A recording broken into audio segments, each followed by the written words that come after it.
संत चरण रज लागता सहज, वासनेचे बीज जळून जाय। मग राम नामे उपजे आवडी, सुख घडो घडी वाढो लागे। कंठी प्रेम दाटे, नयनी नीर लोटे, हृदयी प्रगटे राम रूप। मग राम नामे उपजे आवडी, सुख घडो घडी वाढो लागे। तुका मने साधन सुलभ गोमटे,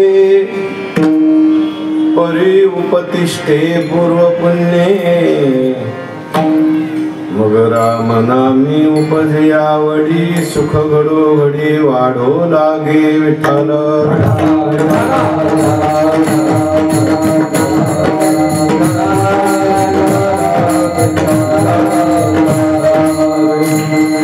समचरण सरोजम सांद्र नीलांबुधाभम, जघन निहित पाने मंडनम मंडनानाम। तरुण तुलसी मालाम कंधरम कंजनेत्रम, सदय धवल हासम विठ्ठलम चिंतयामि। पांडुरंगा करू प्रथम नमन, दुसरे चरणा संतांच्या। त्यांच्या कृपादाने कथेचा विस्तारू, बाबाजी सद्गुरु दास तुका।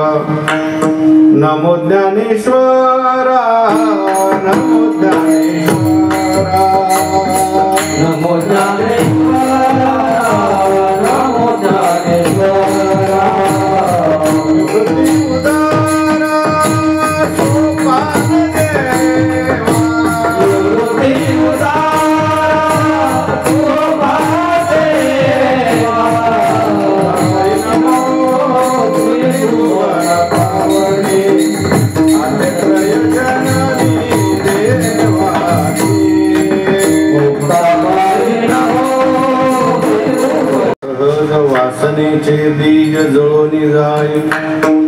मग राम नामे उपजे आवडी, सुख घडो घडी वाढो लागे।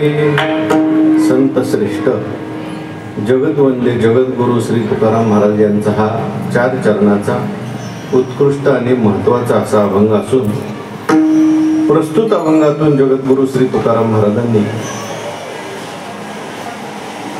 आपल्या जीवनामध्ये वाढणारं सुख कसं प्राप्त करून घ्यायचं याचं सोपं आणि चांगलं साधन सांगितलंय। विठ्ठल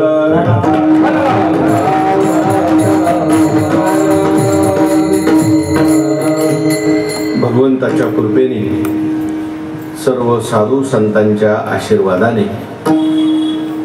अनेक साधू संतांच्या पदस्पर्शाने पुनीत झालेल्या आपल्या या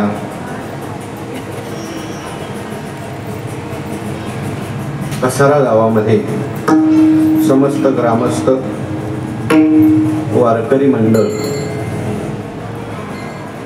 सर्वांच्या सहकार्याने, सर्वांच्या प्रेमाने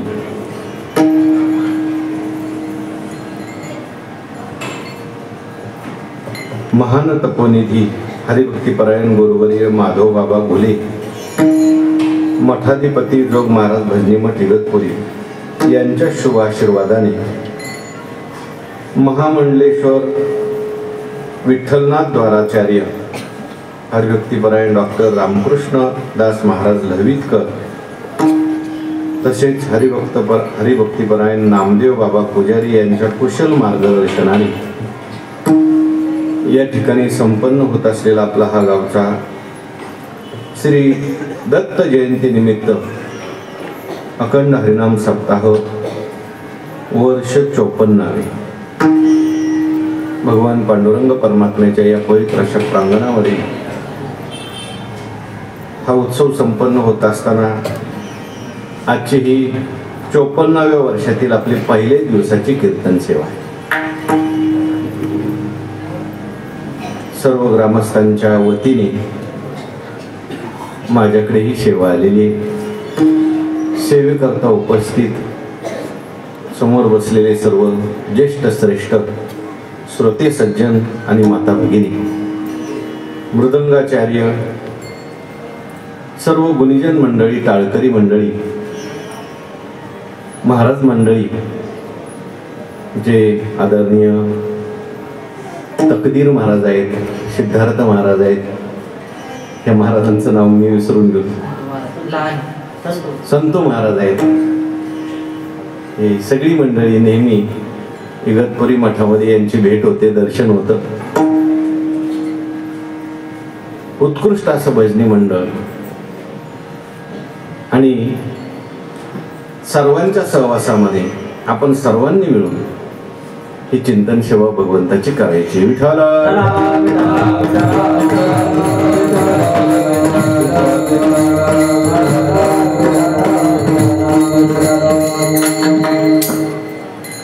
सद्गुरु जोग महाराजांच्या परंपरेशी जोडलेलं आपलं गाव आहे.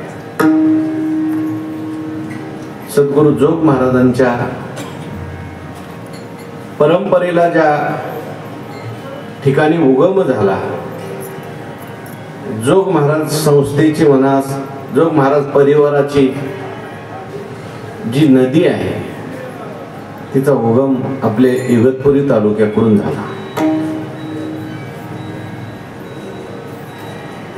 सद्गुरु जोग महाराज या ठिकाणी परिसरामध्ये इगतपुरीला त्यांच्या बंधूंच्याकडे विश्रांतीला येत असत आणि तिथे जोग महाराजांना दोन अनमोल अशी रत्न भेटली.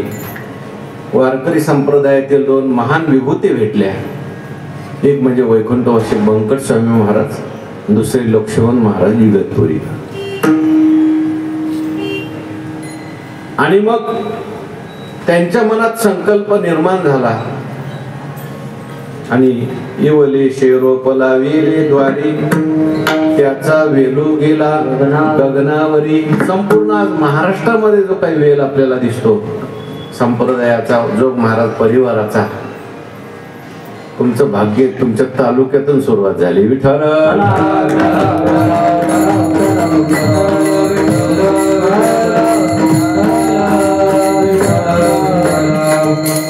खूप मोठं अधिष्ठान या गावाला आहे.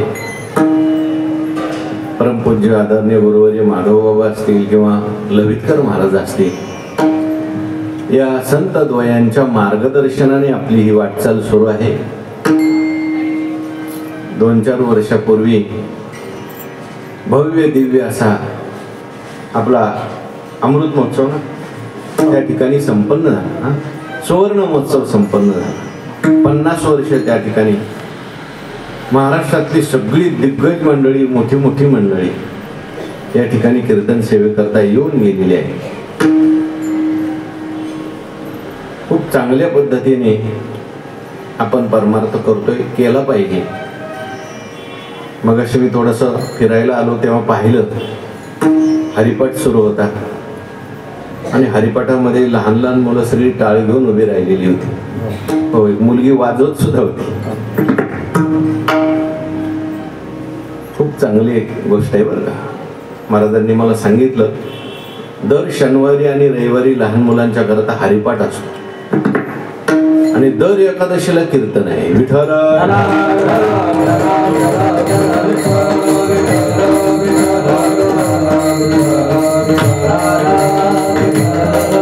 पुढच्या पिढीवर जर संस्कार करायचे असतील तर या सगळ्या गोष्टींची खूप गरज आहे. कारण भयंकर असा कालावधी आलेला आहे. लहान लहान मुलं सुद्धा आता व्यसनाच्या अधीन गेलेले आहेत. मुलांना अमुक गोष्ट करू नको असं म्हटलं तरी त्याला राग येतो. काय करतील काही सांगता येत नाही. लहान लहान मुलं सुद्धा आत्महत्या करा. म्हणून काय करू नको हे सांगत बसण्यापेक्षा काय केलं पाहिजे हे सांगितलं पाहिजे. त्यांना जर लहानपणीच हे संस्कार आपण दिले तर पुढे मग शिकवण्याचे संस्कार देण्याची काही गरज, हे करू नको म्हणण्याची गरज नाही. तो वाईट करणारच नाही. विठ्ठल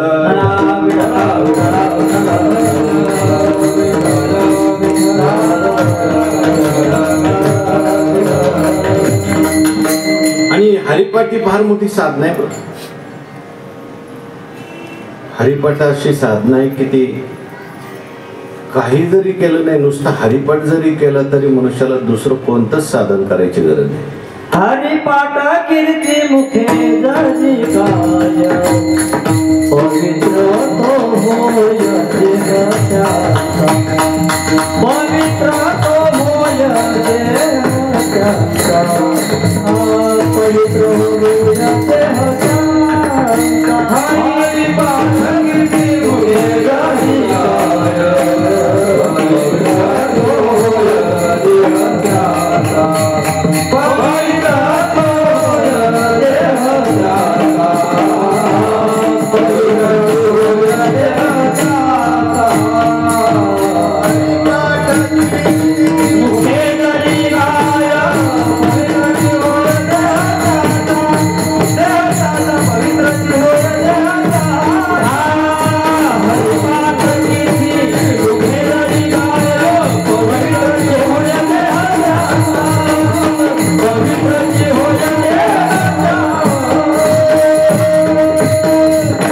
जगद्गुरु श्री तुकाराम महाराजांनी आपल्या जीवनामध्ये रामाला कसं प्रगट करायचं तो अभंगात सुलभ आणि चांगलं साधन सांगितलं.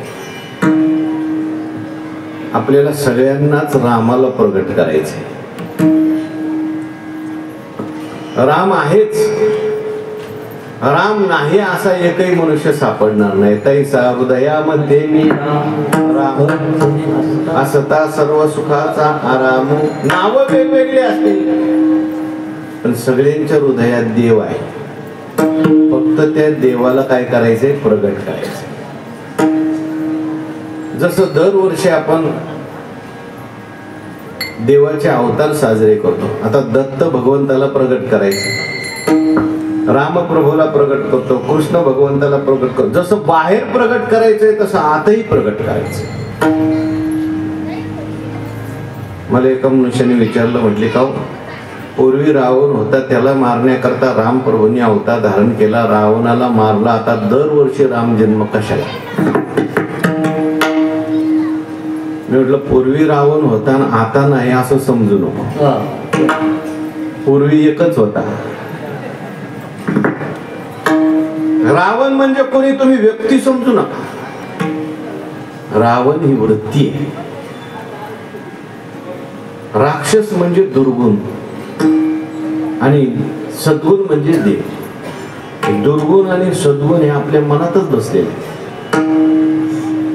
कधी दुर्गुणाचं प्राबल्य होतं तर कधी सद्गुणांचं प्राबल्य जीवनात होतं. दुर्गुणांचं प्राबल्य झालं तर दुःख येतं आणि सद्गुणांचं प्राबल्य झालं तर सुख येतं. कधी माणसाच्या मनात कोणता दुर्गुण निर्माण होईल सांगता येत नाही. म्हणून आपल्या मनातले दुर्गुण हेच राक्षस आहे. कीर्तनात झोप लागायला लागली की समजायचं कुंभकर्ण आला आपल्या जवळच. दुसऱ्याच्या घरात भांडणं लावण्याची वृत्ती आली की मंथरा आली. विनाकारण दुसऱ्याला त्रास देण्याची वृत्ती आली, परस्त्रीकडे पापदृष्टीने पाहण्याची वृत्ती आली की समजायचं आपल्या मनात रावण आला. विठ्ठल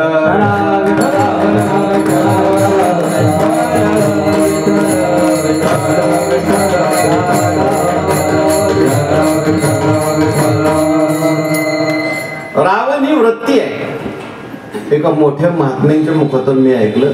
ते म्हणले, मी उत्तर प्रदेशामध्ये एका प्रवचनाला एका गावात गेलो. दसऱ्याच्या दुसऱ्या दिवशी प्रवचन होतं.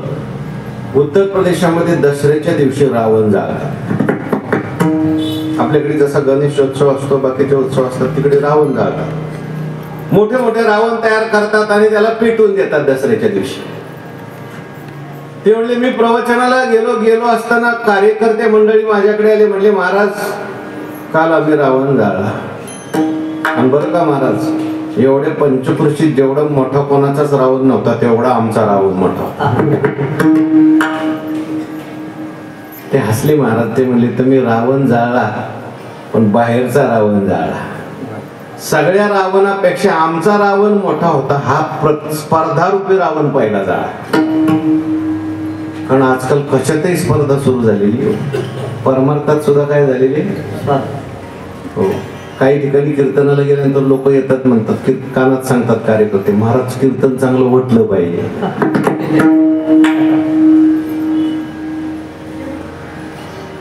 का बरं असं म्हणता म्हटलं की ते म्हणतात खल्लेआळीचा सप्ताह झाला आणि त्यांच्या नाकावर टिचून आम्ही वरच्या आळीने ठेवला.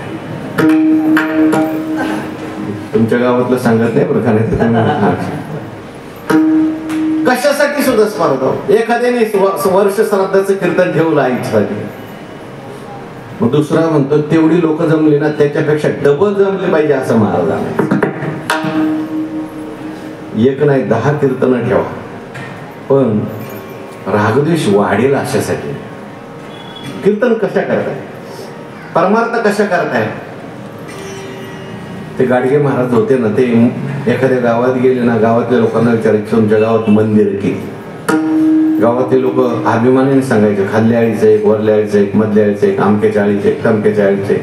ते म्हणायचे अरे बाबा एका देवा करता एवढी मंदिरं का केली. ठीक आहे, प्रत्येक मंदिरात जर तुम्हाला काही चांगलं ऐकायला मिळत असेल, एक काय 10 करा, पण मंदिरामुळे जर गावात भांडण लागत असेल तर एकच करा. विठ्ठल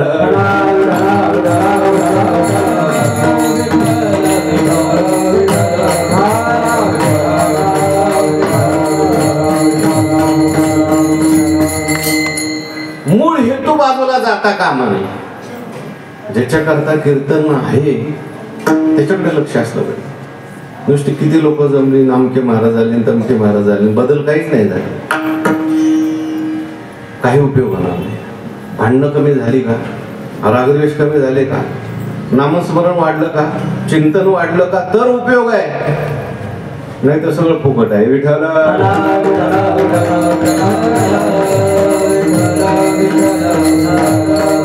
बाहेर जसं आपल्याला रामाला प्रगट करायचंय तसं आतही प्रगट करायचंय. बाहेर दत्त भगवंताचा जयंती उत्सव साजरा करायचा तसा आतही साजरा करायचा. आणि त्याच्याकरता म्हणून रामाला कसं प्रगट करायचं.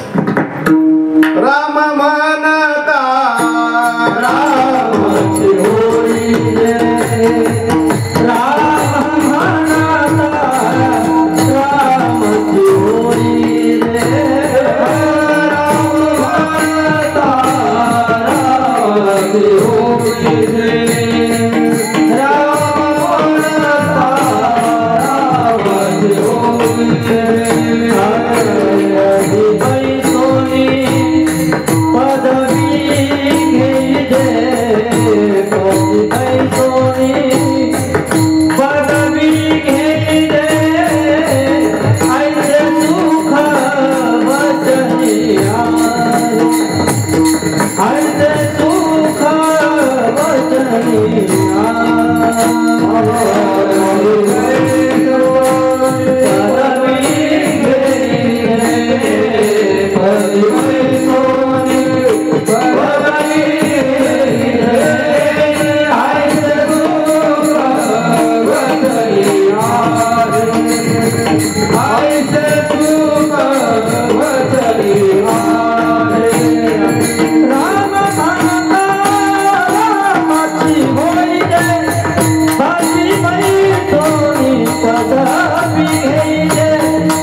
महाराजांनी या अभंगामध्ये आपल्याला रामाला प्रगट करण्याचं सुलभ आणि चांगलं साधन सांगितलं.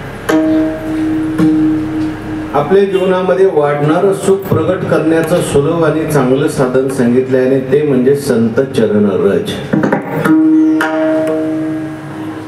संत चरण रजाचा परिणाम जडावर होतो, संत चरण रजाचा परिणाम जीवावर होतो आणि संत चरण रजाचा परिणाम देवावर सुद्धा होतो. संतांचा चरण रज ज्या भूमीला लागलं त्या भूमीवर त्याचा परिणाम होतो. तुकाराम महाराज ज्या रस्त्याने जायचे असं म्हणतात, त्या रस्त्यातून विठ्ठल विठ्ठल असा ध्वनी बाहेर पडायचा. जनाबाईंनी ज्या गोवऱ्याला हात लावला त्या गोवऱ्यातून सुद्धा विठ्ठल विठ्ठल ध्वनी बाहेर पडायचा. त्याचा परिणाम त्यांचा त्या झाडावर सुद्धा झाला. असं म्हणतात तुकाराम महाराजांच्या चरित्रामध्ये महाराज एका शिडीवर बसून भजन करायचे. एक दिवशी कोणीतरी त्या शिडीवर आणून काही द्रव्य ठेवलं महाराजांनी विचार केला, आता या शिळेवर द्रव्य ठेवलं गेलं, आता ह्या शिळेवर आपल्याला बसता येणार नाही. म्हणून महाराज दुसऱ्या दगडावर जाऊन बसले. त्या शिळेला वाटलं आपलं भाग्य कमी पडलं, ती इंद्रायणी गेली नाव वळ करून आली. जडावर परिणाम होतो. विठ्ठल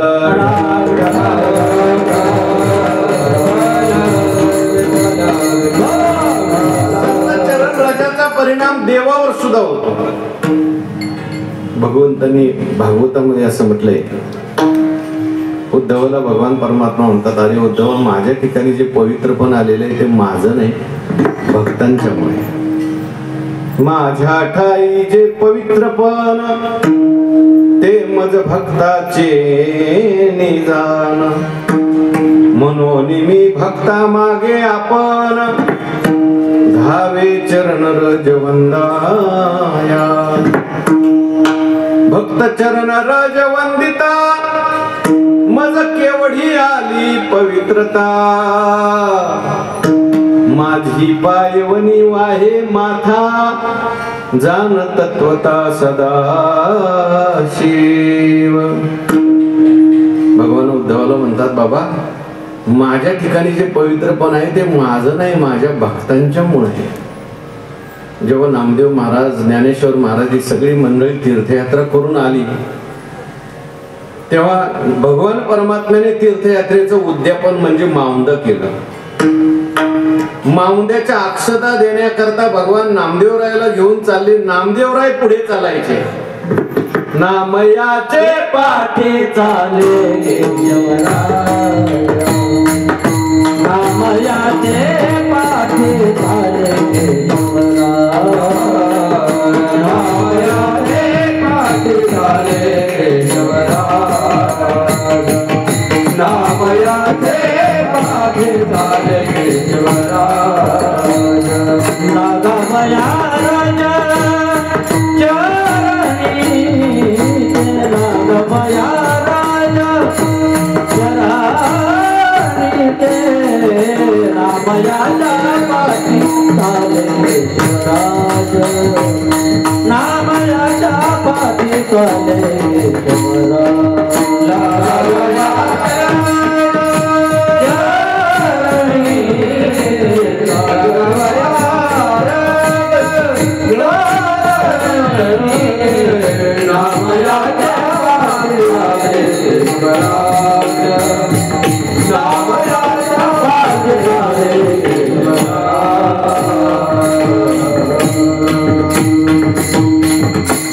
संत चरण राजाचा परिणाम जडावर होतो, देवावर होतो, तसा जीवावर सुद्धा.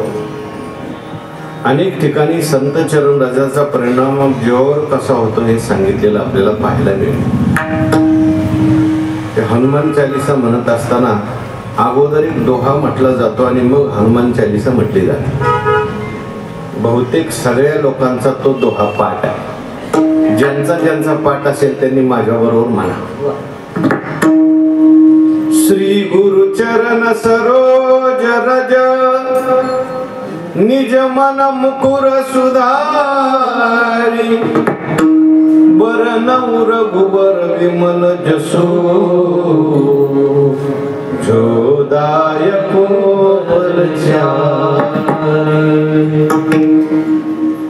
हा दोहा म्हटला जातो आणि मग नंतर जय हनुमान ज्ञान गुण सागर जय कपीश सत्यु लोक जागर.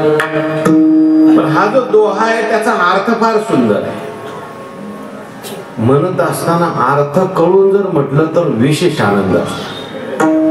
बऱ्याच वेळेला म्हणणाऱ्याचा अर्थाकडे लक्ष नसतं. विठ्ठल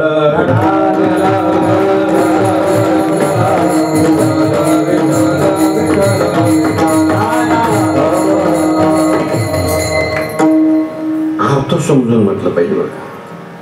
अर्थावेन पोथी वाचून काय म्हटले, अर्थ कळला पाहिजे कुठल्याही गोष्टी. कसंही म्हटलं तरी थोडाफार पुण्य मिळतं, फायदा होतो, पण अर्थ समजून म्हटलं तर जास्त फायदा असतो. आपण जे म्हणतोय त्याचा विशेष आनंद अर्थाच्या दृष्टीने येत असतो. नाही तर रूप पाहत आलोचनी म्हणतोय पण डोळ्यासमोर दुसरंच रूप असलं तर त्याचा काय उपयोग होत नाही. हो काय नाम जपता हे वैखरी चित्त धावे विषयावर. पुढं काय विस्मरणा माझी स्मरण असं काहीतरी. म्हणजे हे काय नामस्मरण नाही, ते विस्मरण आहे. विठ्ठल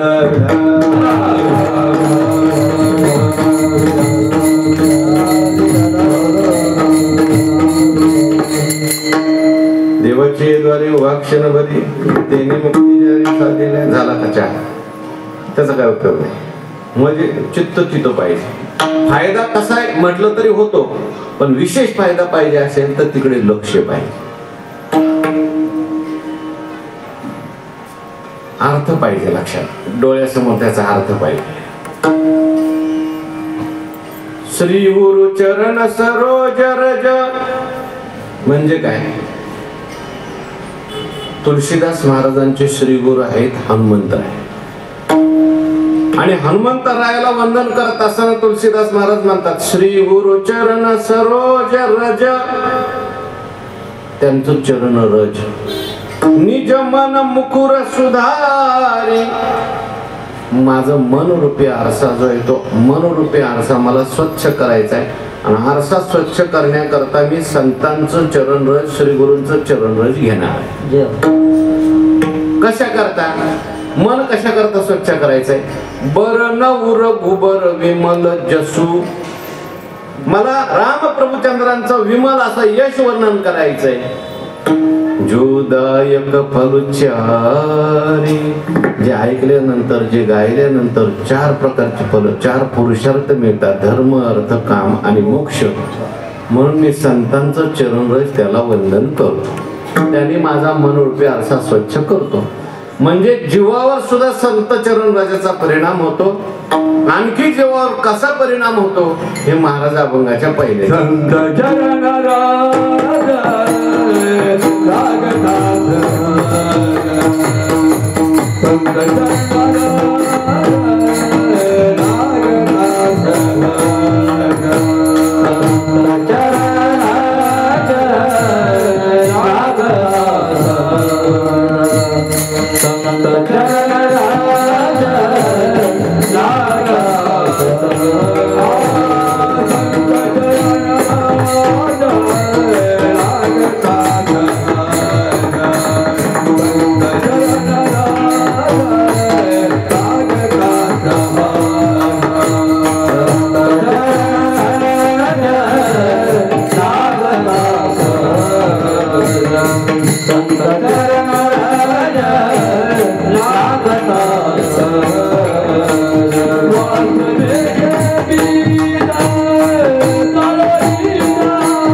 चरण रज लागल्यानंतर आपल्या जीवनात कसा बदल घडतो महाराज अभंगाच्या पहिल्या चरणात सांगतात. संत चरण रज लागता सहज वासनेचे बीज जळून जाय. संतांचं चरण रज आपल्याला सहज जरी लागलं तरी आपल्या जीवनातल्या वासनेचं सगळं बीज जळून जात. बीजासहित वासना संपते. विठ्ठल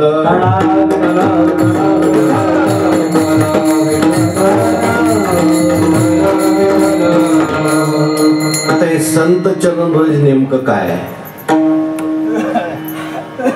सहज लागलं तरी सुद्धा असं का म्हटलंय? वासना कशाला म्हणतात? वासनेचं बी कोणतं आणि संतांच्या सहवासात ते कसं जळतं? थोडस चिंतन करायचं. संत चरण रज शब्दाचा अर्थ जो आपण सांगितला तेवढाच मर्यादित नाही बरं. मी संत चरण रज शब्दाचा अर्थ पहिल्यांदा काय सांगितला? संतांच्या पायाची धूळ. पण एवढाच मर्यादित अर्थ करायचा नाही. संत चरण रज म्हणजे संतांचा उपदेश. विठ्ठल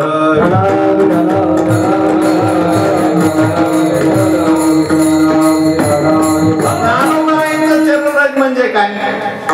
ज्ञानेश्वरी. ज्ञानेश्वरीतील एक एक ओळी म्हणजे ज्ञानोबारायांचं चरण रजच आहे. कालच कुठेतरी मी ऐकलं, ज्ञानेश्वर महाराज चालले रस्त्याने आणि चालत असताना रस्त्याने त्यांच्या ज्या खडावा होता त्या खडावामुळे जी काही धूळ उडाली, 5 प्रकारची धूळ उडाली, ते 5 ग्रंथ तयार झाले. म्हणजे विठ्ठल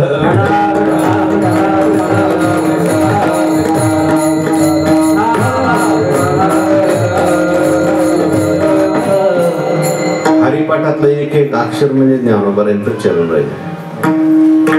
गाथ्यातलं एक एक अभंग, एक एक कडवं, एक एक अक्षर म्हणजे तुकाराम महाराजांचं चरण राहिलं.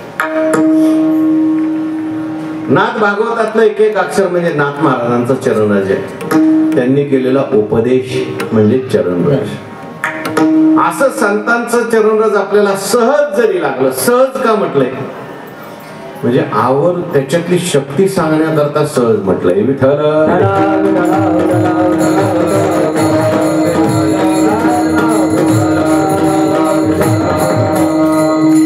सहज एखादं त्यांचं अक्षर आपल्या कानावर पडलं तरी सुद्धा माणसाच्या जीवनामध्ये त्या ठिकाणी बदल होऊ शकतो. तुकाराम महाराज डोंगरावर बसले होते भजन करायला. शेजारच्या गावातले कडूस नावाचं गाव आहे, तिथले गंगाराम पंत मवाळ, त्यांची म्हैस चुकली. म्हैस कुठे आहे म्हणून शोधत शोधत ते डोंगरावर आले. पाहिलं तर तुकाराम महाराज डोंगरावर भजन करत बसलेले. म्हटले आपण तुकाराम महाराजांना विचारू, तुम्ही म्हैस पाहिली का? तुकाराम महाराजांच्या जवळ आले. महाराजांना वाटलं बरं झालं भजन करायला आणखी एक मनुष्य आपल्या बरोबर आला. या बसा भजन करू आपण दोघं मिळून. ते म्हणलं कसलं आलंय भजन? माझ्या डोक्याचं सगळं भजन झालंय म्हणा. कालपासून म्हैस चुकलेली आहे, मला सापडत नाही. तुम्ही माझी म्हैस बघितली का हो तुकाराम महाराज? तुकाराम महाराज म्हटले जर म्हैशीच बघायची असत्या तर इकडे डोंगरावर कशाला घेऊन बसला? गावात आहेत ना म्हशी पुष्कळ. आणि तुला सुद्धा सांगतो, तुझी म्हैस गावात जा, तुझ्या गोठ्यात बांधलेली तुला सापडेल. पण तुझं आयुष्य केवळ म्हशी बघण्याकरता नाही, एक दिवस तू देव पाहण्याचा सुद्धा प्रयत्न कर. विठ्ठल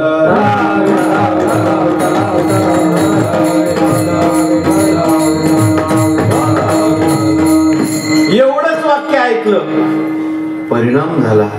घरी गेले पाहिलं तर खरोखरच म्हैस गोठ्यात बांधलेली होती.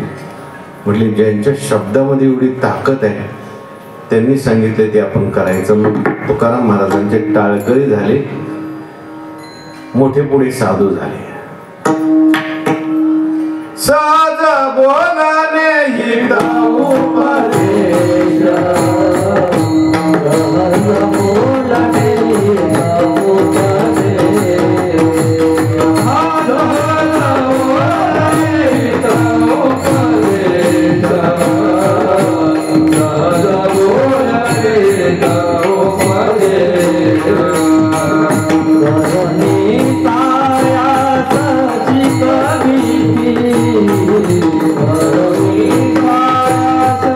Victory!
उपदेश असतो, त्यांच्या सोयीर बोलण्यात सुद्धा उपदेश असतो.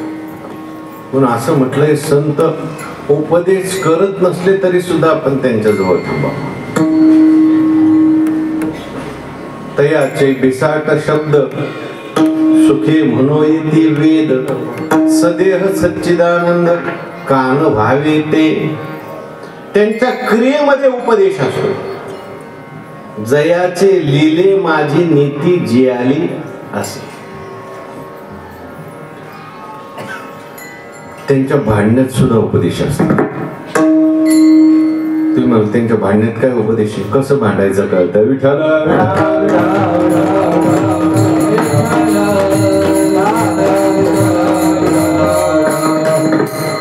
प्रत्येक क्रियेत उपदेश. अहो, क्रिया करूनच ते उपदेश करतात. तैसे संत जगी क्रिया. एक सज्जन होते, ते एका महात्म्याच्या दर्शनाला निघाले. जात असताना रस्त्यामध्ये घर लागलं. त्या घराच्या बाहेर एक पिंजरा होता, पिंजऱ्यामध्ये पोपट होता. तो पोपट बोलायला लागला, महाराज तुम्ही कुठं चालले? दादा कुठं चालले? म्हटले मी संतांच्या दर्शनाला चाललो. कशा करता? माझे काही पारमार्थिक प्रश्न त्यांना विचारायचे म्हणून मी चाललो. मग माझा एक प्रश्न त्यांना विचारून येणार का? म्हणजे विचारतो ना, काय तुझा प्रश्न आहे? त्यांना असं विचारून या पिंजऱ्यातून मी कधी सुटणार आहे? काय हरकत नाही म्हटले, तुझाही प्रश्न विचारून येतो. संतांच्याकडे गेले, नमस्कार केला. महाराज मला तुम्हाला काही प्रश्न विचारायचे आहेत, पण माझे प्रश्न विचारण्याच्या अगोदर येताना एक पोपट भेटला होता, त्याने प्रश्न विचारला, मी पिंजऱ्यातून कधी सुटणार?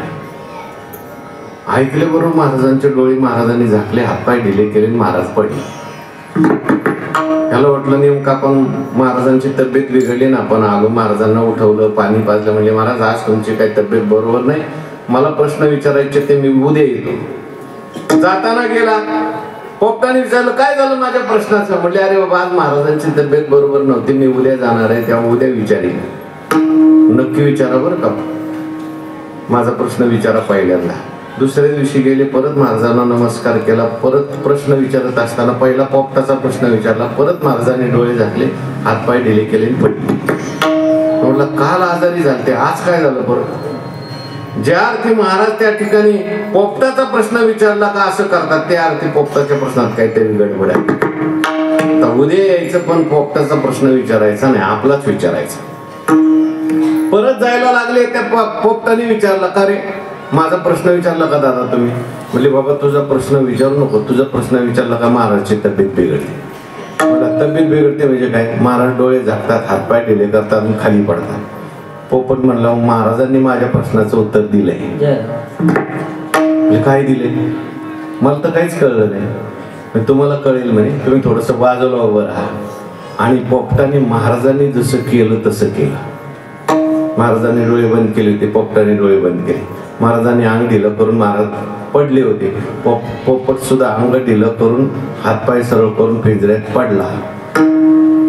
मालक आला, त्याने पाहिलं डोळे बंद आहेत, हातपाय ढिले केलेले आहेत, पडलेले आहेत. त्या अर्थी पोपट मेलेला कोण ठेवतोय?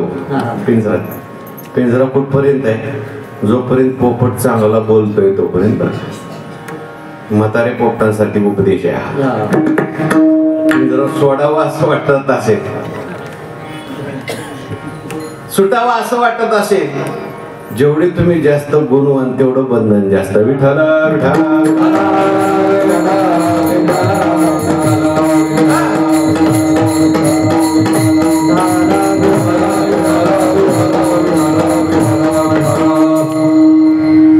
पोपट उडून गेला.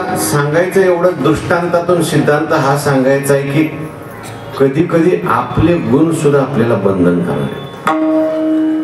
गुणवंतो केलो दोष जाण्यासाठी, माझे मन मोठी बळकट दोषा, माझे मन मोठी बळकट दोषा. गुणवंत केलो दोष जाण्यासाठी, माझे मन मोठी बळकट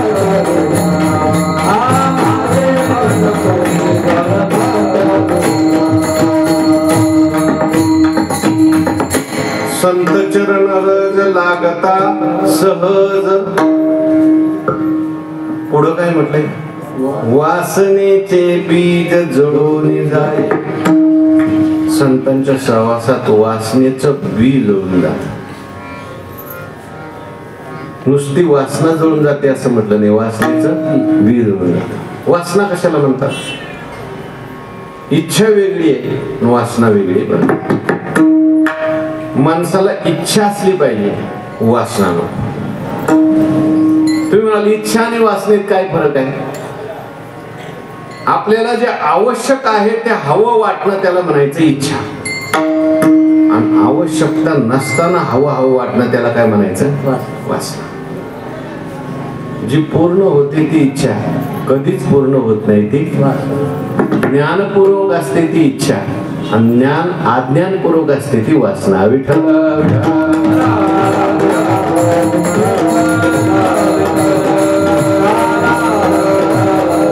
माणसाला इच्छा दुःख देत नाहीत, वासना दुःख देतात.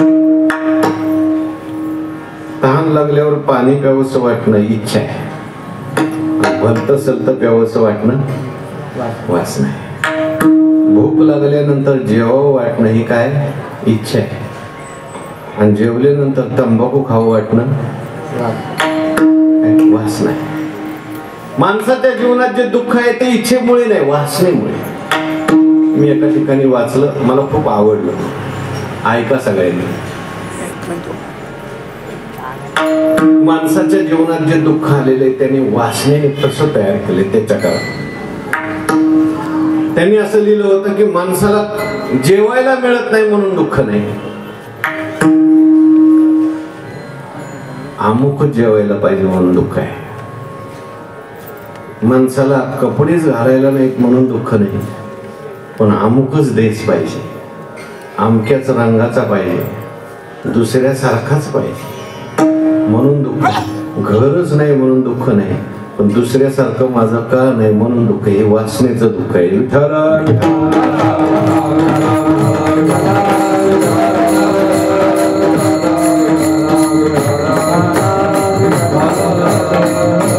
रावणाच्या जीवनात दुःख आलं कशामुळे?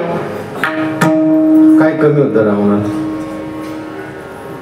7 कोटी घरं ज्याची सोन्याची होती, पण तरी सुद्धा दुसऱ्याचं चांगलं घर बघितलं की असं वाटायचं मलाच मिळालं पाहिजे. असं म्हणतात जेव्हा रावणाला मारलं प्रभूनं, तेव्हा प्रभू रामचंद्र सुद्धा उदास झाले. आणि शेवटी हत्याच घडली ना, आणि ब्राह्मणाची हत्या केली. उदास झाले प्रभू रामचंद्र त्या समुद्राच्या किनारी जाऊन आपले बसले. रावणाची पत्नी मंदोदरी भगवान रामचंद्र प्रभूंना भेटण्याकरता गेली. प्रभू रामचंद्र समुद्राकडे तोंड करून बसलेले होते. सावली पाहिली बाईची, कोणीतरी आले, लगेच उठले आणि हात जोडून उभे राहिले. कोण आपण? म्हटले मी रावणाची पत्नी मंदोदरी. कशा करता आपण आलात? मला काही बोलण्याकरता तुम्ही आलात का? मी तुमच्या पतीला मारलं म्हणून राग आलाय म्हणून तुम्ही आलात का? म्हणजे नाही. मग कशा करता आला? मी म्हटली बघायला आला. काय पाहायला आला? म्हटली माझा पती जो होता त्याची देवावर सत्ता होती. माझा पती जर घराच्या बाहेर निघाला तर देव सगळे पळून जात होते. अशा माझ्या पतीला कोणी मारलंय, असं त्याच्यात काय विशेष आहे हे बघायला मिळाले. काय विशेष आहे? दिसलं का तुम्हाला काय विशेष? म्हटले दिसलं. काय विशेष आहे? म्हटले माझा पती होता 80,000 बायका असून सुद्धा, माझ्यासारखे पतिव्रता असून सुद्धा तुमच्या पत्नीकडे नजर गेली, सीतामाईकडे नजर गेली, आणि तुम्ही असे सावली दिसली तर हात जोडून उभे राहिले. विठ्ठल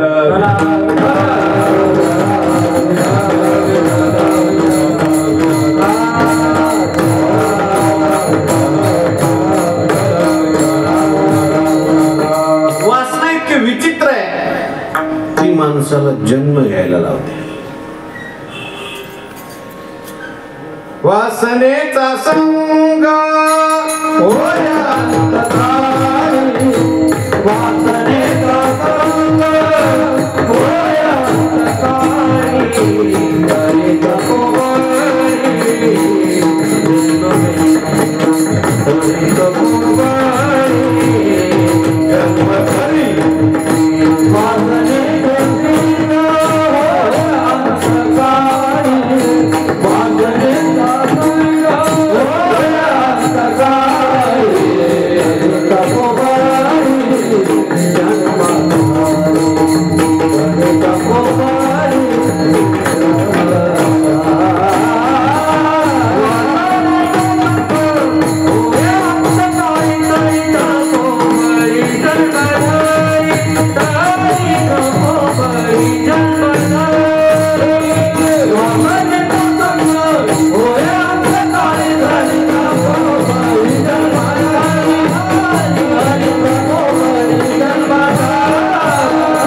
आपल्याला जो जन्म मिळालाय तो कशामुळे मिळालाय? पुरुषाचा जन्म, स्त्रीचा जन्म, गरिबाच्या घरी जन्म, श्रीमंताच्या घरी जन्म, रजोगुणी माणसाच्या घरी जन्म, तमोगुणी माणसाच्या घरी जन्म. काही जन्मतच त्यांना असं वातावरण आहे की भजन करावंच लागत नाही, सहज भजन घडते. आणि काय काय लोकांना सगळा प्रतिबंधच, इच्छा असून सुद्धा करता येत नाही. काहीतरी वासना असल्यामुळे आपण तिथं जन्माला आलो. प्रयत्नपूर्वक आपल्याला बदलता येते, पण वासनेशिवाय घडत नाही. आपण इथे कीर्तनाला आता किती आलेले आहेत, सगळे येऊ शकत नाही. आपल्या कसारीची लोकसंख्या किती आहे बरं, आपल्या ह्या परिसराची लोकसंख्या भरपूर असेल तर त्याच्या मानाने हिता आलेले किती आहे? कमी. त्याचं कारण काय? वासना. पूर्वजन्मात चांगली वासना, कधीतरी कीर्तन ऐकले म्हणून आता ऐकावं वाटतंय. ज्याने पूर्वजन्मात ऐकलंय तो लांबून आलेला आहे, आणि ज्याने कधीच ऐकलं नाही तो घरात शेजारी असला तरी झोपलेला आहे. विठ्ठल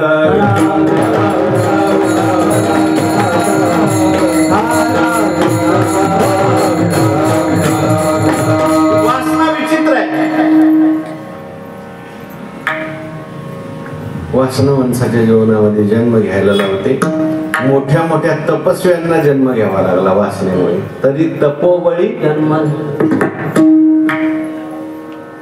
नुसती वासना जाऊन उपयोग नाही, वासनेचं बीज गेलं. कधी कधी वासना गेल्यासारखी वाटते. वासनेत काही प्रकार आहेत बघा. देह वासना आहे. देह वासनेत सुद्धा पुन्हा 3 प्रकार: आरोग्य वासना, आयुष्य वासना आणि सौंदर्य वासना. लोक वासना आहे, शास्त्र वासना आहे. देह वासनेमध्ये 3 प्रकार. आरोग्य वासना, आपण कायम सदृढ राहिलं पाहिजे. शरीर म्हटलं की लक्ष द्या, चांगलं खाल्लं पाहिजे, चांगलं राहण्याचा प्रयत्न केला पाहिजे, सगळं व्यवस्थित केलं पाहिजे. पण शरीर जे आहे, कधी कोणाला काय रोग होईल काय सांगता येत नाही. शरीर दुःखाचे कोठार, रोगाचे भांडार. म्हणून माझं शरीर चांगलंच राहिलं पाहिजे अशी वासना ठेवायची नाही. मलाच असं का होतं, त्याला का होत नाही. अरे बाबा, शरीर आहे, कोणाला काय होईल कधीच. आम्ही कधीच वाईट वागलो नाही ना आम्हालाच रोग का झाला. विठ्ठल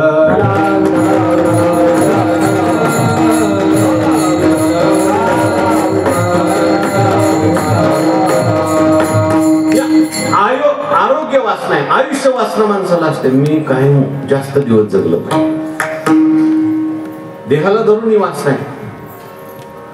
त्या ठिकाणी मी सुंदर दिसलो पाहिजे. आता सुंदर किती दिवस दिसणार आहे? कायमच काळे राहिले पाहिजेत. शक्य आहे.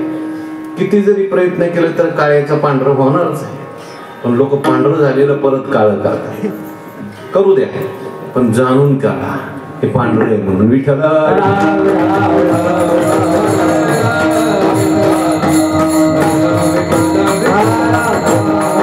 चांगलं राहिलं पाहिजे, चांगलं खाल्लं पाहिजे, परंतु वासना नको. नाही तर मग दुःख. मनाविरुद्ध घडलं की माणसाला काय होतं? मग दुःख. लोकवासना, लोकांनी आपल्याला चांगलं म्हणावं, आपला फोटो छापून यावा, आपलं नाव घ्यावं. ही लोकवासना फार वाईट आहे. कारण काय दुःख देते. 4 लोक चांगलं म्हणणारे असले तर 1 मनुष्य वाईट म्हणणारा असतोच. म्हणून माणसाने चांगलं करत राहावं. काही चांगलं म्हणतील, काही वाईट म्हणतील. लोकवासना ठेवू नये की आपल्याला सगळ्यांनी चांगलं म्हणावं. आपले वैकुंठवासी मामासाहेब दांडेकर होते. कोणी फोटो काढला त्यांना आवडत नव्हतं. एका माणसाने फोटो काढला, म्हणला राहू द्या तुमचा फोटो आमच्याकडे, पुढे तुम्ही गेल्यानंतर तुमचं ध्यान करायला आम्हाला फोटो उपयोगाला आहे. ते म्हटले, मूर्खा, जन्मभर मी अभ्यास केला, हे मड म्हणजे मी नाही, कशा मला त्यात घालतो. विठ्ठल विठ्ठल.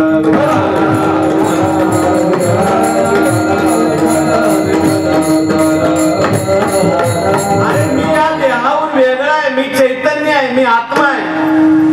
पण तू मला पुन्हा शरीरात गाडतो. म्हणून देहवासना सुद्धा चांगली, लोकवासना सुद्धा चांगली नाही. म्हणून नुसती वासना जाऊन उपयोग नाही. कधी कधी वासना गेल्यासारखी दिसते, कीर्तन ऐकलं, प्रवचन ऐकलं किंवा एखादा मुलगा लहानपणी त्याच्या मनात वासना नसतो, तो म्हणतो मी लहानपणीच म्हणतो मला विवेकानंद व्हायचं. कुठपर्यंत? 16वं संपत नाही, 18वं लागत नाही. 18वं लागलं की म्हणतो बाकी बघायची सुरुवात करा. म्हणजे वासना नाही असं वाटतं, पण वासनेचं बीज असतं. झोपेत वासना नाही, वासनेचं बीज आहे.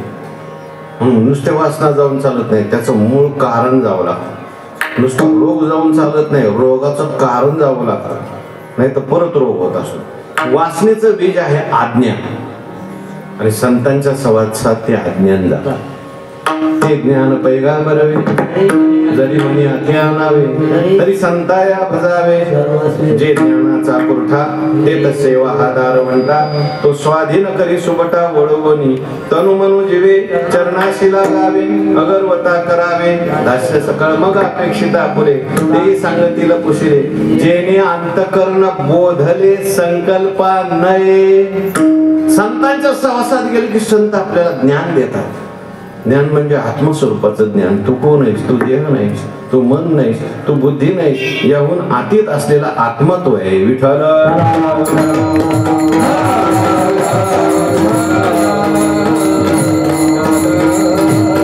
आणि असं संतांनी ज्ञान दिलं की वासना जाते. मग पुढं काय होतं? मग राम नामे उपजे आवडी, राम नामे उपजे आवडी, मग राम नामे उपजे आवडी, मग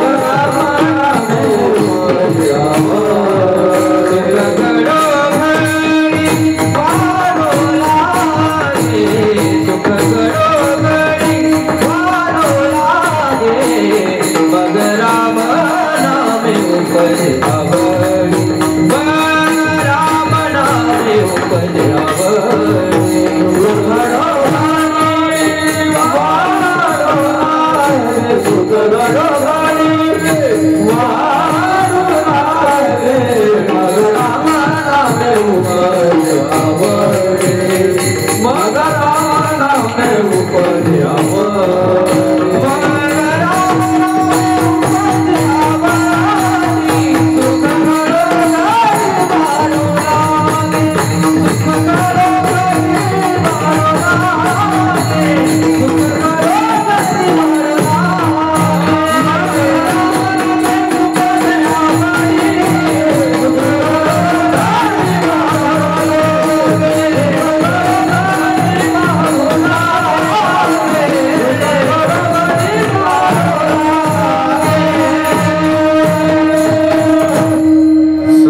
सहवासात आपण गेलो, चांगल्यांच्या सहवासात गेलो, चांगले विचार ऐकले, संतांचं चरण रज लागलं, वासनेचं बीज जातं आणि मग आवड निर्माण होते. वाईट जातं आणि चांगलं निर्माण होतं. मग राम नामे उपजे आवडी. संतांच्या सहवासात आवडीचा परमार्थ सुरू होतो.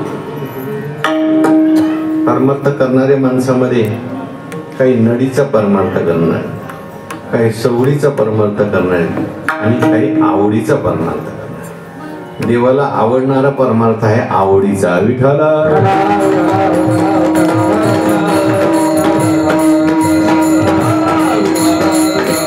नडीचा परमार्थ जास्त दिवस टिकत नाही. काही जीवनात नड आली की लगेच देवाकडे जायचं. एखाद्याला जर विचारलं येता का वारीला, आलो असतो पण आमचा 3 वाऱ्याचा नवस होता, झाला पूर्ण म्हणजे संपली वारी. नडीचा परमार्थ जास्त दिवस चालत नाही. आवडीचा परमार्थ पाहिजे. कशा करता देवाची भक्ती करता, कशाला कीर्तनाला जाता, काही नाही, आनंद वाटतो. बाकी सगळं मिळणारच आहे, प्रारब्धानुसार होणारच आहे. त्याच्याकरता देवाकडे नाही जायचं. आवडीने परमार्थ करायचा. मग राम नामे. मग अगोदरचा परमार्थ जो असतो ठीक आहे, न करणाऱ्यापेक्षा करणारे जाणे, दगडापेक्षा वीट. मग काय का होईना, कसं का होईना देवाकडे येतात. पण देवाला आवडणारा भक्त आहे, आवडीने परमार्थ करणार. देवाचे या चाडे आडवावे देवा. भगवंताने सांगितलं 4 प्रकारचे माझे भक्त आहेत, पण मला आवडणार आपण आपापल्या हिताचे निलोभे मज आवडे तोही भक्त झोंबे मी चिकरी वालबे ऐसा ज्ञानी ऐकू अर्थ तो आरतीचे वाजे जिज्ञासु तो जाणावया लागे भजे तिजेने तेने इच्छे जे अर्थ सिद्धी. भगवान म्हणतात मी चिकरी वालबे ऐसा ज्ञानी ऐकू. विठ्ठल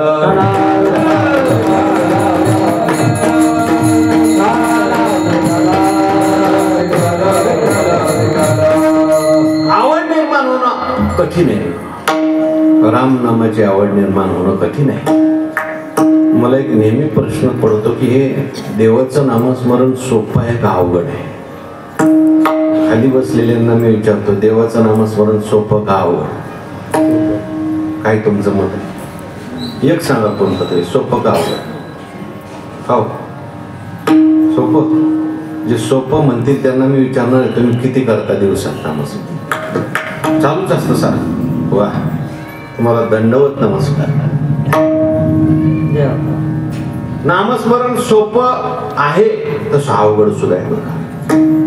आता माझ्यावरून सांगतो मी 2 तास नामस्मरण बोलतो पण दिवसात काहीच नामस्मरण होत नाही. विठ्ठल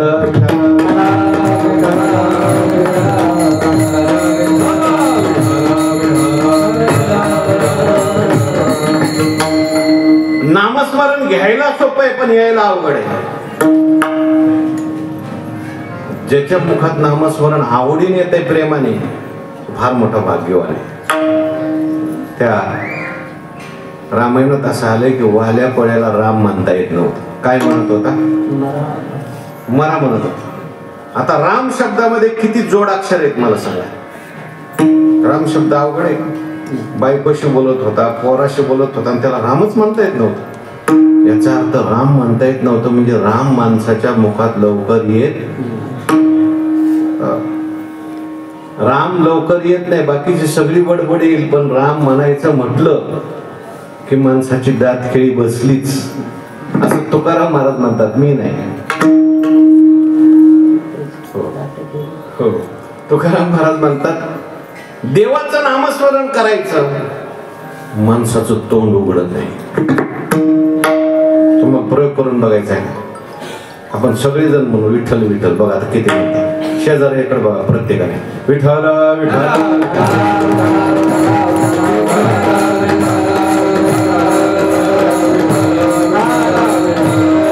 अर्ध्याची तोंड उघडली नाही पण काय सोपं आहे म्हणता. सोपं जर असतं तर म्हणा म्हणलं की म्हणलं पाहिजे सगळ्यांनी. नाही फार मोठा भाग्यवान त्याच्या मुखामध्ये राम नाम सतत येतं. जयाचे वाचे पुढे भोजे नाम नाचत असे माझे जे जन्म सहस्री ओळी गेले एक वेळे. एकदा नाम येण्याकरता मागच्या हजारो जन्माची सेवा लागते. अनंत जन्माचे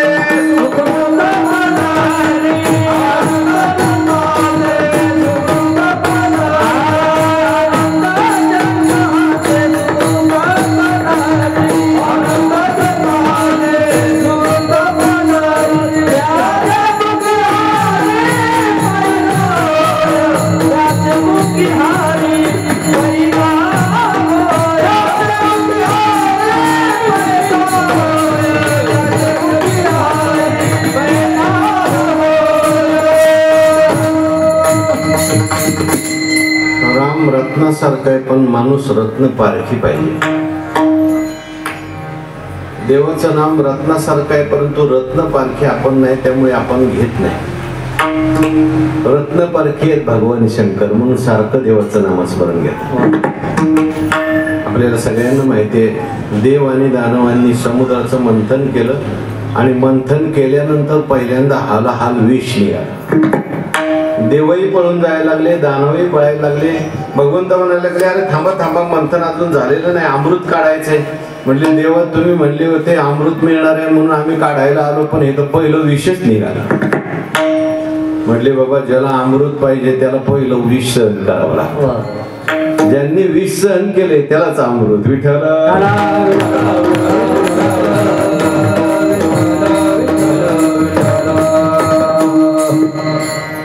शेतकरी असेल त्याला पहिलं कष्ट करावे लागतात, मग फळ येते. नोकरी लागायची असेल पहिला अभ्यास करावा लागतो, विष सहन करावं लागतं, कष्ट करावे लागतात, मग नोकरीचं अमृत आहे. निघेल अमृत, काय काळजी करू नका. आपण हे विष निघालंय काय करायचं म्हणजे भगवान शंकरांच्याकडे जा. विषाची कळशी घेतली आणि ते विषाची कळशी भरून देव दानव कैलास पर्वतावर आले.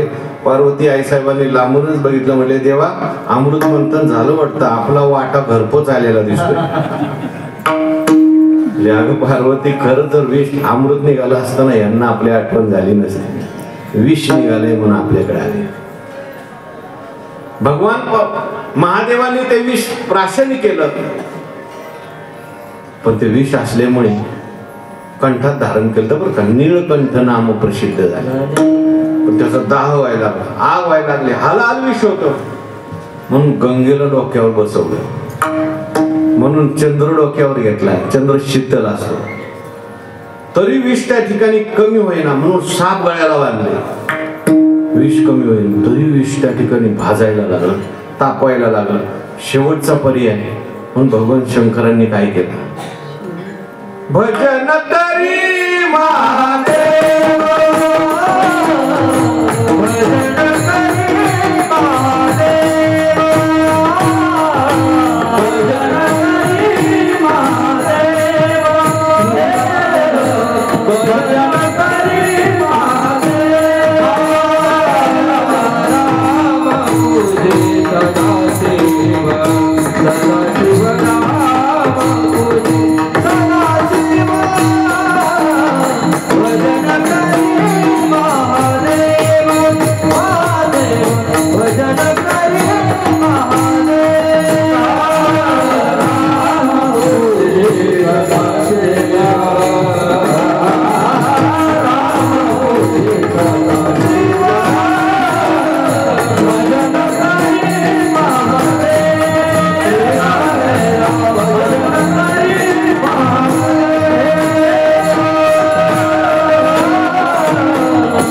पहिले रत्नपारखी भगवान शंकर, दुसरी रत्नपारखी हनुमंतराय. बघा, हनुमंतराय सुद्धा सतत रामनामाचा जप करत असतात. श्रीराम जय राम जय जय राम, श्रीराम जय राम जय जय राम, श्रीराम जय राम जय जय राम, श्रीराम जय राम जय जय राम. हनुमंतरायाचं भजन सारखं चालू. एकदा राम प्रभू हनुमंतरायाजवळ आले, म्हटले अरे मी आलोय, आता माझ्या नावाचा जप करायची काय गरज आहे. म्हणजे देवा तुमच्यापेक्षा तुमचं नाव चांगलं आहे, नाम चांगले चांगले. तुम्ही फक्त एका अयोध्येचा उद्धार केला, पण नामाने मात्र सगळ्या त्रैलोक्याचा उद्धार केला. विठ्ठल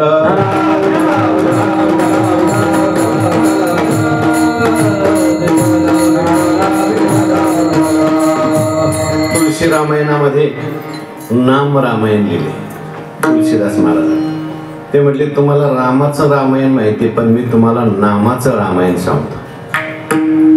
तुम्ही रामाने काय काय केलं सांगा, आणि मी नामाने देवाच्या किती जास्त केले त्याच्या पट सांगतो तुम्हाला. त्यांनीच लिहिले, राम एक तापसती तारी, नाम कोटी खलु कुमती सुधारी, मंगल भवन अमंगल हारी, द्रव सुदशरथ अजिर बिहारी, श्रीराम जय राम जय जय राम, श्रीराम जय राम जय जय राम. रामाने एकाच अहिल्याचा उद्धार केला, पण देवाच्या नामाने तुमच्या आमच्या जड झालेल्या बुद्धिरूपी कितीतरी अहिल्या उद्धरून. रामाने एकच रावण मारला, पण तुमच्या आमच्या मनातले काम क्रोधाधिक रावण रोज नाम मारत आहे. विठ्ठल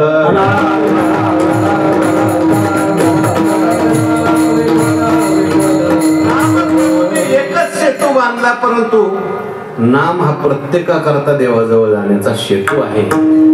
म्हणून देवाचं नामस्मरण सगळ्यांनी केलं पाहिजे. कोणीही करा, कधीही करा, कसंही करा, नामस्मरण उद्धार करतं. बघा, नामाचे चिंतन प्रकट पसारा कलते कराते थे आकलते कराते थे नामाचे चिंतन प्रकट पसारा कलते कराते थे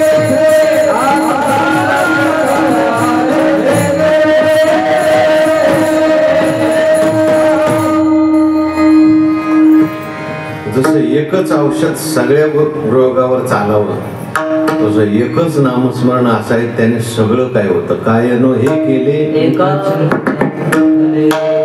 एका जुनी कीर्तनकार मंडळी दृष्टांत सांगायचे. एक मुलगा होता आणि तो एका डॉक्टरच्या हाताखाली काम करत होता आयुर्वेदिक. आणि नेमका तो ज्यावेळेस त्या कामाला गेला कंपाऊंडर म्हणून त्यावेळेस डॉक्टर सगळ्याला एकच पुडी द्यायची. कारण डॉक्टरकडे तेवढे पेशंट जे आले ते पोटाचे आले मग डॉक्टर पुढे बांधायचं आणि त्यांना द्यायचं. पोराला वाटलं किती सोपं आहे डॉक्टर होणं. आपल्या गावाला गेला खेड्यामध्ये आणि दवाखाना टाकला आणि दवाखान्यात नुसत्या तेवढ्या पुढे ठेवल्या चूर्ण पोटाचं बरं का चूर्ण. योगायोगाने त्याच्याकडे पहिला जो पेशंट आला तो पोटाचाच आला. डॉक्टर साहेब पोट दुखते आपलं पोट साफ होत नाही भूक लागत नाही काय औषध आहे का. तो म्हटलं काही नाही एक पुडी घेतली ना तुम्हाला गुण येणार. त्याने बरोबर त्या तिकडून आणलेल्या सगळ्या पुड्या होत्या त्या पोट साफ होण्याच्या पुड्या होत्या. पुढे त्याला दिल्याबरोबर त्या माणसाचं पोट साफ झालं. त्याने लगेच प्रसार करायला सुरुवात केली. आपल्या गावात डॉक्टर खूप चांगला आहे खूप गुण येतो सगळ्यांना. आणि त्याने लिहिलं होतं डॉक्टर सर्व गुन्हे सगळ्या रोगावर चालला. योगायोगाने काय झालं एका कुंभार दादाचं गाढव चुकलेलं होतं. 2 दिवस झालं गाढव शोधलं पण सापडलं नव्हतं. त्याला हा पहिला पेशंट भेटला. म्हणायला लागला अरे आपल्या गावात डॉक्टर चांगला आहे त्याला तू जाऊन भेट नक्की तुला गाढव सापडेल. आता गाढव सापडणाऱ्याचा डॉक्टरचा काही संबंध आहे का. पण तरी तो गेला. गेल्यानंतर डॉक्टर म्हणले कुंभार दादा तुम्हाला 2 पुढे घ्याव्या लागतील. आता कुंभाराचं पोट चांगलं होतं अशा माणसाने 2 पुढे घेतल्यावर काय होईल. घे डबड की जा माळाव. कुंभार म्हणला सारखंच माळावर जावं लागतंय त्यापेक्षा आपलं माळावच राहू. नेमका तिथं थांबला तिथं गाढव आला. म्हटलं त्रास झाला पण डॉक्टरचा गुण आला पण ते गावचा जो राजा होता त्याला त्याची राणी होती राणीला तो राजा सांभाळत नव्हता. गावाच्या बाहेर घर बांधून दिलं होतं आणि दुसऱ्या बाईबरोबर राहायचा. राणीला कोणीतरी सांगितलं गावात डॉक्टर चांगलेले आहेत तुम्ही त्याचा सल्ला घ्या. राणी डॉक्टरकडे गेली म्हटली माझ्या ह्याच्यावर काय उपाय आहे का मला राजा सांभाळत नाही बाहेर मला घर बांध. म्हटलं तुम्हाला 3 पुढे घ्यावे लागतील. 3 पुढे घेतल्यानंतर राणीची अवस्था काय झाली. राणी अतिसाराने जर्जर झाली. राजाला कळलं आता राणी मरती का काय. राजा आला आणि राणीला घेऊन राजवाड्यात गेला. म्हटले त्रास झाला पण गुण त्या राजाच्या राज्यावर बाहेरच्या सैनिकांनी स्वारी केली एका राजाने स्वारी केली. राजा घाबरला. गावातले लोक म्हणले घाबरू नका डॉक्टरला विचारा काय. डॉक्टर साहेब काय इलाज आहे का. म्हटले आपल्या सैनिकाला प्रत्येकाला 2-2 पुढे द्यायचे. आता आपल्या सैनिकाला पुढे दिल्यावर चांगले सैनिक होते पण त्यांनाही सगळं काय झालं घे डबड की जा नदीवर. समोरचे सैनिक होते त्यांनी पाहिलं या गावात काहीतरी साथ आलेली दिसते आपल्यालाही साथ होईल म्हणून तिकडेच पळून गेले. एकच औषध सगळ्या रोगावर चाललं तसं एक देवाचं नाव सगळ्यावर चालतं. विठ्ठल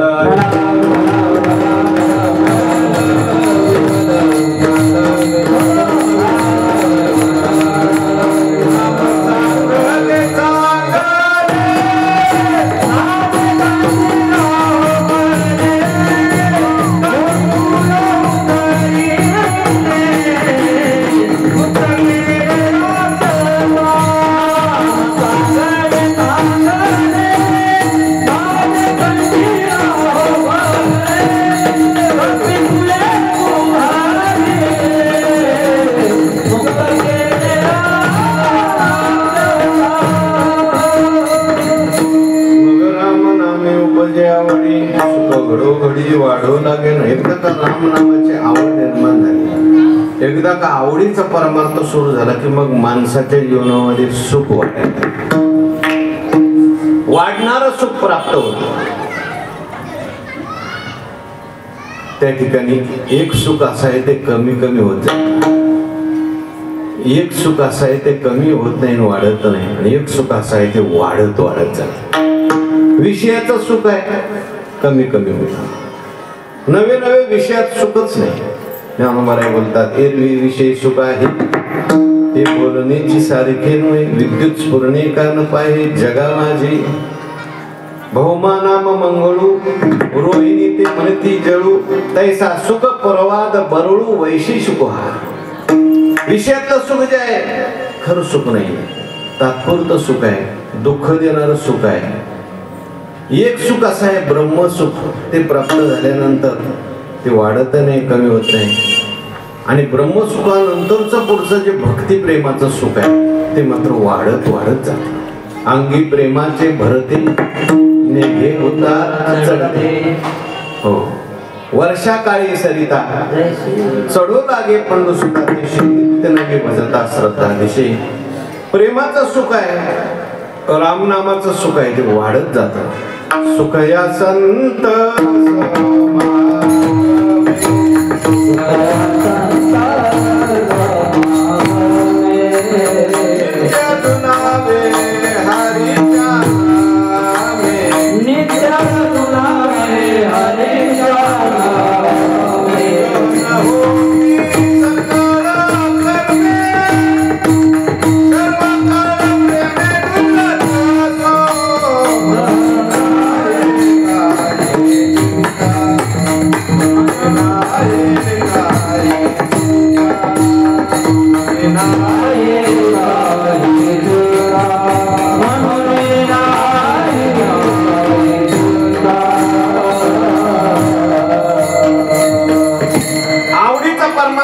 झाला की मग सुख वाढायला.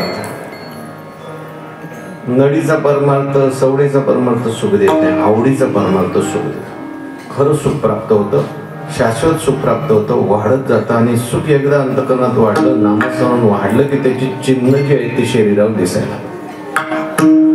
आत काय चाललंय ते बाहेर दिसतं बरं का. आत सुख असेल तर चेहऱ्यावर दिसतं, आत दुःख असेल तर चेहऱ्यावर दिसतं.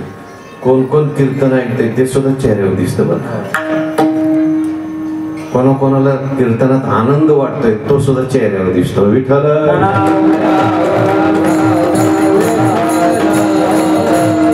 काही काही ठिकाणी आम्ही जातो, लोकांचे चेहरे बघितल्यावर असं वाटतंय आताच पोचून आले का काय कोणाला.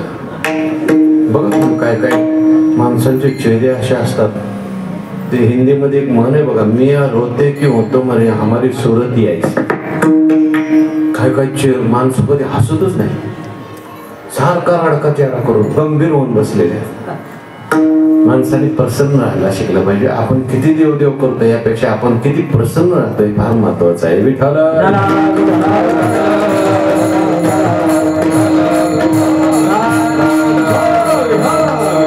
आपण रामनाम घ्यायला लागलो, सुख वाढलं की ते चेहऱ्यावर दिसायला लागलं, ते शरीरावर दिसावं लागलं. शरीरावरती अष्ट सात्विक भाव निर्माण होतात. त्याचं वर्णन तिसऱ्या चरणात. कंठी प्रेम दाते कंठी प्रेम दाते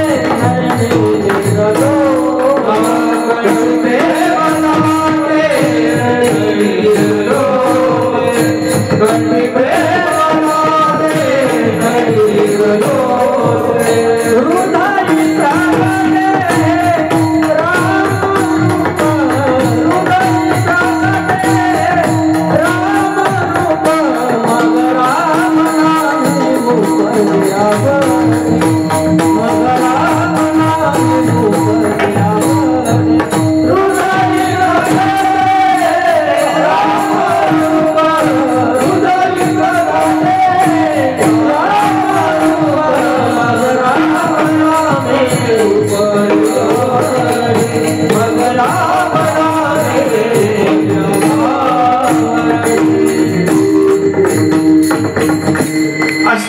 भावापैकी दोन भाव इथे तुकाराम महाराज सांगतात. आपला परमार्थ वाढला, नामस्मरण वाढलं, सुख वाढलं की कंठ दाटून येतो आणि डोळ्यातून अश्रू येतात. देवाचं दर्शन केलं की डोळ्यातून अश्रू येतात. कीर्तन ऐकायला लागलं की डोळ्यातून अश्रू येतात, नामस्मरण करायला लागले की डोळ्यातून अश्रू येतात, संतांचं स्मरण झालं की डोळ्यातून अश्रू येतात. समजायचं आता आपलं अंतःकरण सात्विक व्हायला, आणि डोळ्यातून अश्रू येणं अवघड आहे. देवा करता बरं का, तसे तर माणसाच्या काय मचात. डोंगरीचे महाराज असं म्हणायचे, जीव पुत्र के लिए रोता है, जीव धन के लिए रोता है, जीव पत्नी के लिए रोता है, जिस दिन जीव भगवान के लिए रोएगा उसका बेड़ा पार हो जाएगा.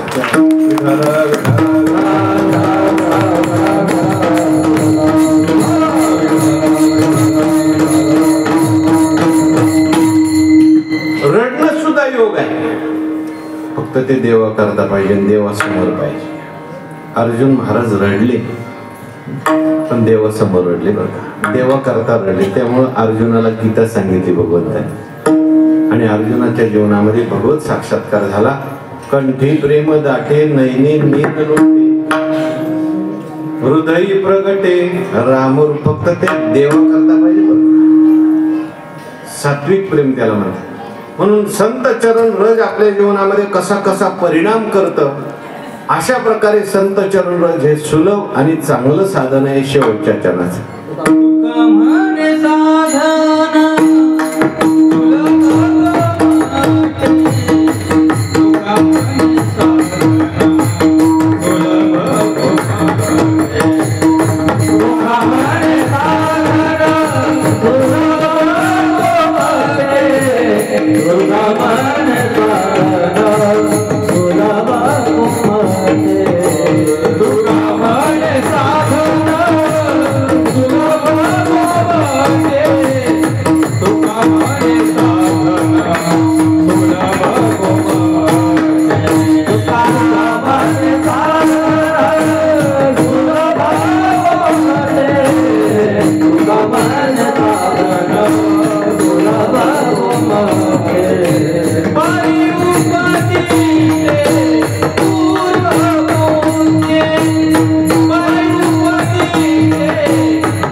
सुलभ आहे, कोणी करा, कधी करा, कुठेही करा, कसंही करा, सुलभ आहे. गोमटे म्हणजे चांगलं आहे, सगळी फळं प्राप्त करून देणार आहे. परी शब्द आलाय, परी म्हणजे परंतु. सगळ्यांना हे जमणार नाही, सगळे घेऊ शकत नाहीत. ज्याचं पूर्व पुण्य असेल त्यालाच हे साधन करावं असं वाटतं. म्हणून पूर्व पुण्य असेल तोच देवाचं नामस्मरण करतो. आपल्याला आता नामस्मरण करायचंय, वेळ संपलेली. थोडंसं सगळ्यांनी नामस्मरण करायचं. आता पकवाजाचा आवाज कमी येईल, टाळकऱ्यांचाही कमी येईल. पुरुष मंडळी जे आहे ते आमच्या बरोबर म्हणतील, आणि माता भगिनी जे आहेत त्यांच्या पाठीमागून म्हणतील. भजन सगळ्यांचं ऐकू आलं पाहिजे. प्रत्येकाने आपल्या शेजारचं म्हणतोय की नाही त्याकडे बघायचं आणि टाळी वाजवायची. विठोबा रखुमाई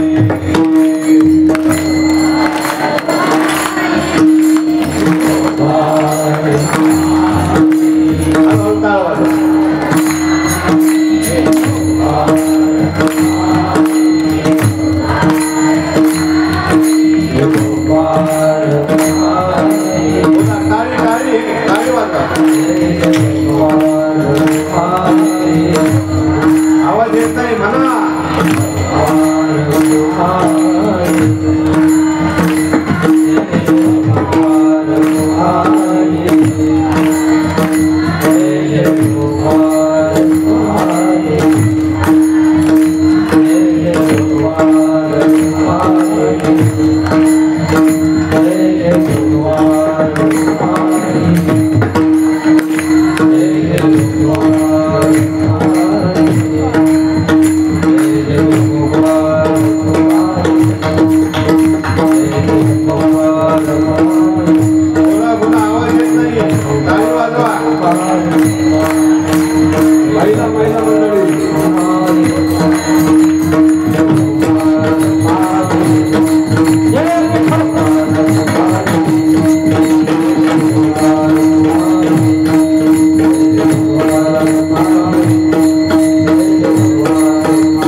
गाव जे आहे ते सद्गुरू जोग महाराजांच्या परंपरेशी जोडलेलं गाव आहे.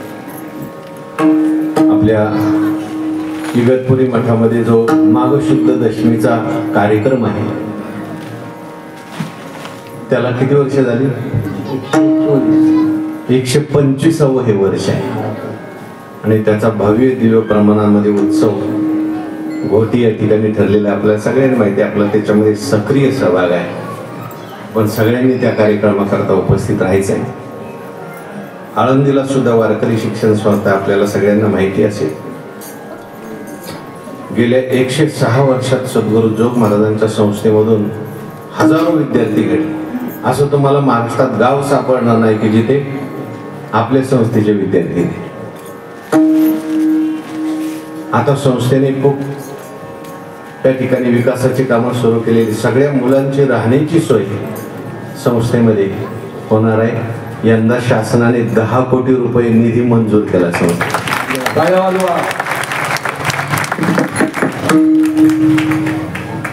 तेव्हा सगळ्या मुलांची सोय, विद्यार्थ्याला फी नाही, शिक्षकांना पगार नाही. फक्त आम्ही 18 वर्षाच्या पुढची मुलं घेतो. पंढरपूरला जी शाखा आहे तिथे मात्र 7वी ते 10वीतले विद्यार्थी आहेत. तिथे सुद्धा विद्यार्थ्याला फी नाही, शिक्षकांना पगार नाही. तिथे 100 मुलं आहेत. आळंदीला 500 मुलं आहेत. त्यांचं भव्य दिव्य असं एक भोजनगृह संस्थेच्या माध्यमातून त्या ठिकाणी उभं राहते. तो निधी मात्र संस्था स्वतः खर्च करते. त्याच्याकरता कोणाला जर काही सहकार्य करायचं असेल तर मी पावती पुस्तक आणलेलं आहे. संस्था तशी कोणाला काही मागत नाही.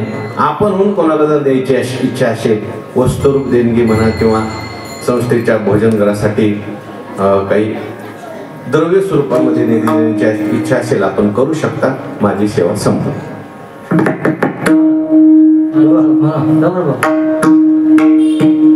हरे